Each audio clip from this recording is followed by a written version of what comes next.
75 years ago today, Japan surprised the United States and bombed Pearl Harbor, marking the beginning of World War II for America. More than 16 million soldiers served the U.S. during World War II, and the Department of Veterans Affairs estimates only about 5% are still alive today. I sat down with an eyewitness to the bombing of Pearl Harbor, a sailor who enlisted and was there when Japan surrendered. Andrew Kim says it was a day that not only changed his life, but one that will stick with him for eternity. December 7th, 1941 is the day that Andrew Kim's life changed forever. I was looking in the sky. There was a World War I bomber was flying overhead. Kim was just 15 when he witnessed the Japanese bomb Pearl Harbor from his home in Hawaii. He didn't realize at the time it was an attack from a foreign nation. I said, oh, they're still maneuvering, so I kept walking toward my friend's house, and next thing I heard, the boom, boom, boom. Him and his friends watched the attack. While waiting for the rest of the boys to arrive, one of them showed up in the house and said, hey, the Japs are bombing Pearl Harbor. Nah, you're kidding. Kim says the Japanese were flying so low, he can recall exactly what the pilot was wearing. He had his helmet, a leather helmet, and his goggles on his forehead.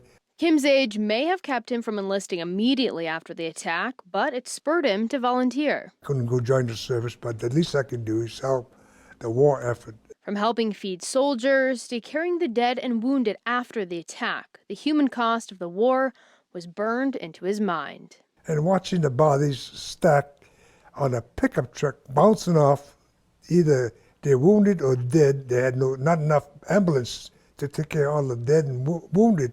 But it didn't change his resolve to serve his country. In 1944... So I was 17 and I had to have my mother sign the consent to go enlist in the Navy.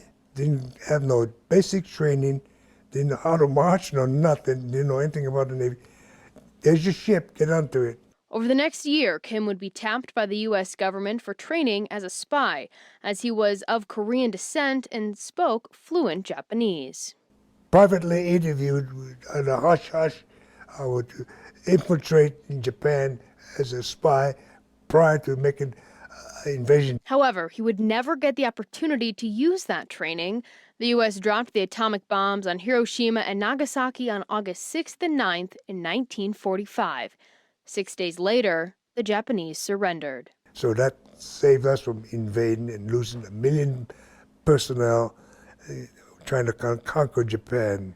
From the first bomb dropped on the United States during World War II to the very last moment, Kim had a front row seat for it all. I was painting the chief's restroom on the ship, and then the pyrotechnics went off. When the Japanese signed the peace treaty, that's when they announced Japan had finally decided to honor the unconditional surrender. He was even on the ship next to General Douglas MacArthur when the Japanese officially surrendered on September 2nd.